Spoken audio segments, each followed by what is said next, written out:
This is Edward Downs, Quizmaster for Texaco's Opera Quiz. On our panel this afternoon, we have three well-known quiz panelists, erudite, distinguished personalities of the world of opera. First, we have Mary Ellis Peltz, archivist for the Metropolitan Opera, who is about to take a group of opera lovers on a tour to Europe of spring opera festivals. Then we have Hans Busch, a stage director of the Metropolitan, and a faculty member of the University of Indiana in Bloomington, where he stages the annual university performance of Parsifal. Our third panelist is Richard Moore, a musical director of RCA Victor. Welcome to the quiz. And here's our first question, which comes to us from Beatrice Setlin of North Plainfield, New Jersey. A great many of our listeners have sent us in this same question or the same topic, but Miss Setlin's letter has the earliest postmark. And she writes, I have heard that whenever Wagner's Parsifal is given at the Metropolitan, the audience does not applaud even after the final curtain. And her question is, I would like to know if this is true, and if this procedure holds true in other countries. And finally, did Wagner himself ban applause at Parsifal? Mrs. Peltz. I don't know the third part of the question, but I do feel very strongly that the behavior of the Metropolitan audience today in applauding after the first act was a great mistake. It is not merely that Parsifal is a work of religious significance, that it presents what is really a religious ritual on the stage, but it contains so many references to other religions, the Buddhistic religion, the Mohammedan religion, and the Jewish religion, that everyone who wishes to remain under the spell of this work should remain silent after the first and third acts. Mr. Moore? Well, I agree with Mrs. Peltz, and at the premiere in 1882, the audience automatically did not applaud after the first act, although they did applaud after the second and third acts. But I think there should be no applause after any of the acts. It is a religious drama. Do you agree, Mr. Busch? Yes. Wagner, after all, invented a rather unique name for this so-called opera. He called it a Bühnenweihfestspiel, implying the religious nature of the work, even though I do not think that this is, it should be called a religious opera because there are so many other implications involved. However, it was his farewell to life after all, and therefore he called it this Bühnenweihfestspiel, which is normally translated as consecrational stage play or stage festival. Yes.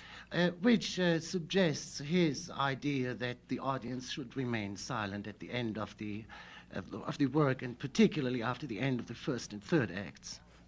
Well, you're all going to think that I'm a miserable sinner, I'm afraid, because I have to confess that, confess isn't the right word, in this connection, that I applauded Parsifal at Bayreuth a couple of summers ago, and I'd always wanted to applaud. I felt that it's an opera, and it is however sublime, still a theatrical production, Mr. Moore. Did the rest of the audience applaud?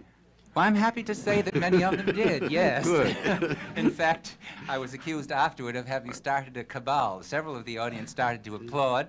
This was only at the end, I hasten to add, at the end of the last scene.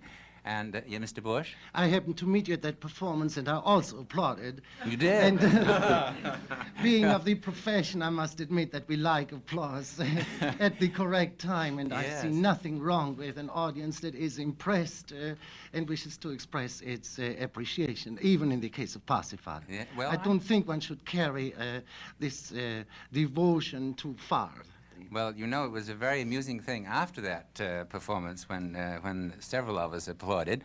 There was a press conference, and Wieland Wagner, who directs it, as you know, and produces this Parsifal, the grandson of Wagner, was asked what he thought of applause after Parsifal, and he said, well, I thought it was a fine idea. And then he mentioned something that I didn't realize. It was very fascinating. He said that Wagner himself once applauded at Parsifal. In fact, he applauded the Flower Maidens and was shushed by indignant neighbors when he did so. And I think actually the custom got started the second year of the festival, when the performances were regarded as a memorial to Wagner, who had died the preceding winter, and then this custom was kept on. And such it should remain. Well, I respectfully beg to differ, but I think you probably find a majority on your side, Mrs. Phelps. Here's another question on Bayreuth. You're asked to enlighten Stanley Whalens of Philadelphia, Pennsylvania, who asks this: why did Wagner forbid the performance of Parsifal outside Bayreuth? As you all know, he didn't want it given outside of that city.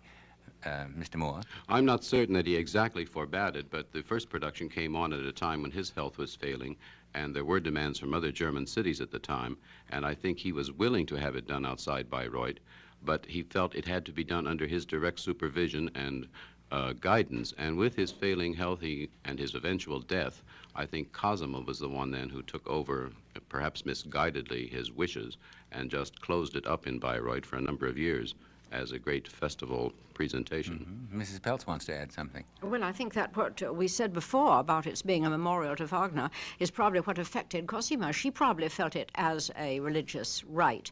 And as we all know, she tried to put an injunction on its being played in this country, and the first performance in concert form was brought over more or less on the QT.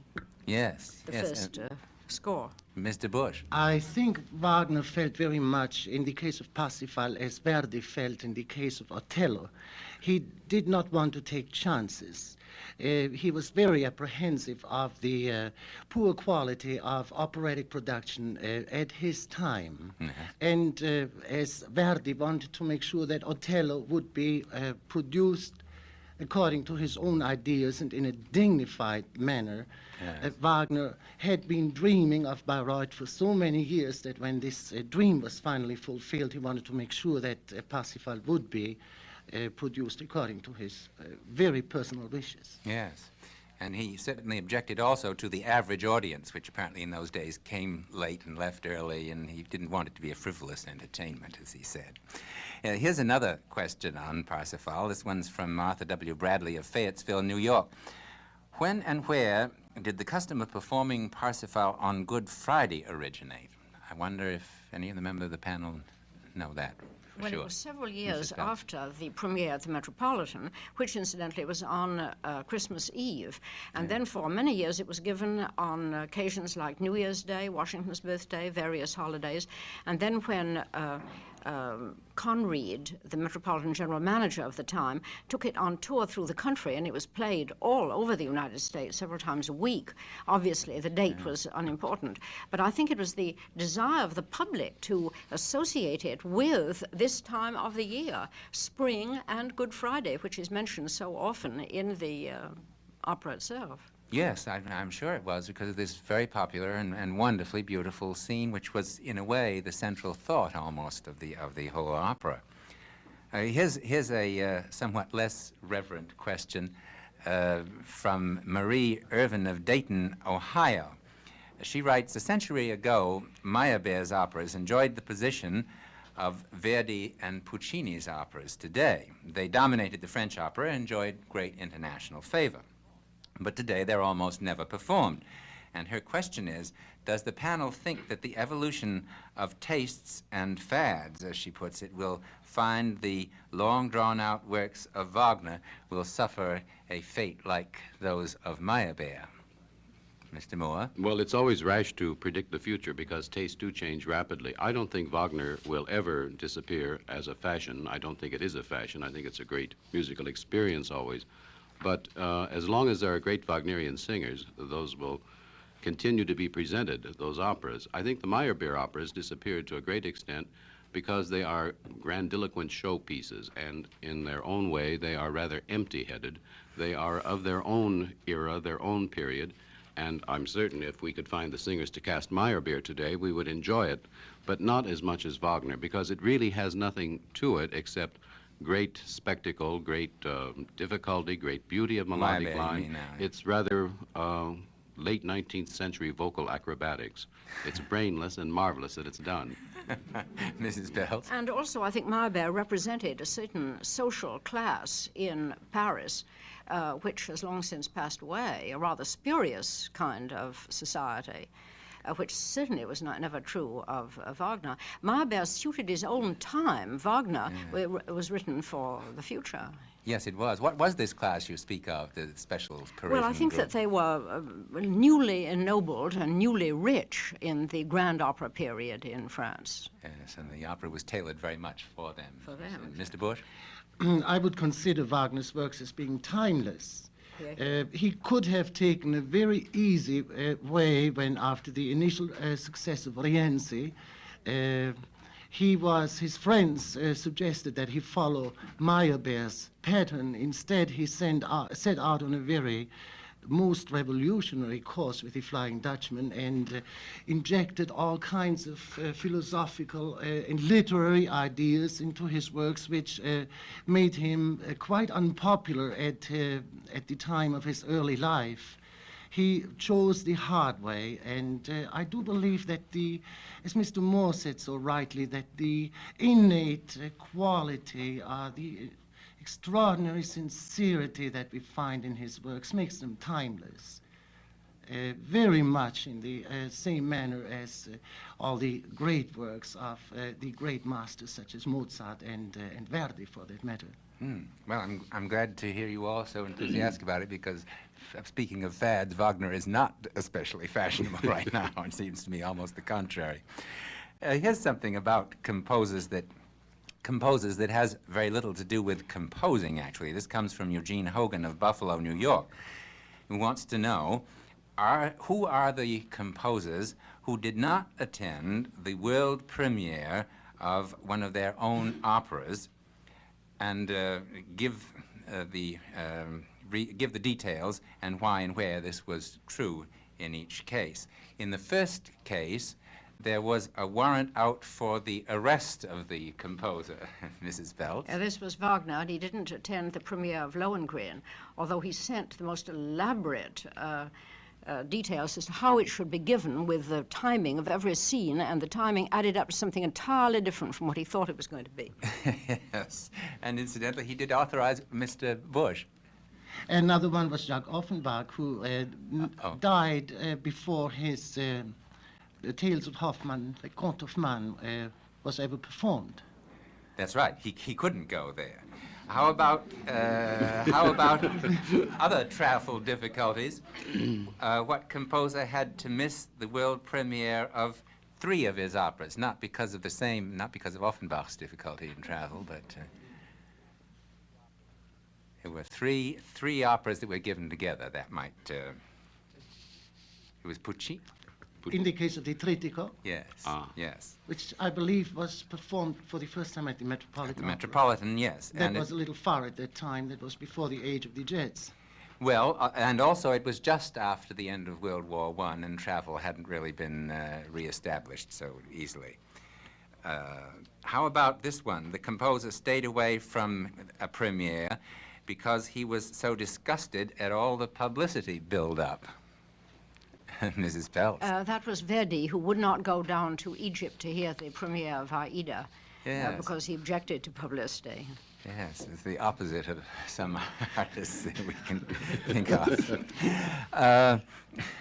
The questions that we have on metropolitan history and statistics seem very appropriate in these nostalgic days. How about one from Bruce Burroughs of Van Nuys, California? He writes to say, it's a well-known fact of metropolitan history that Enrico Caruso sang on 17 of the 18 opening nights during his career at the Metropolitan Opera House. And his question is, can the panel name the leading tenor of that single night, opening night, when Caruso did not sing? What was the opera, the year, and who was the leading lady? Mr. Moore? I believe that the year was 1906. The leading lady was the Met's beloved Geraldine Farrar.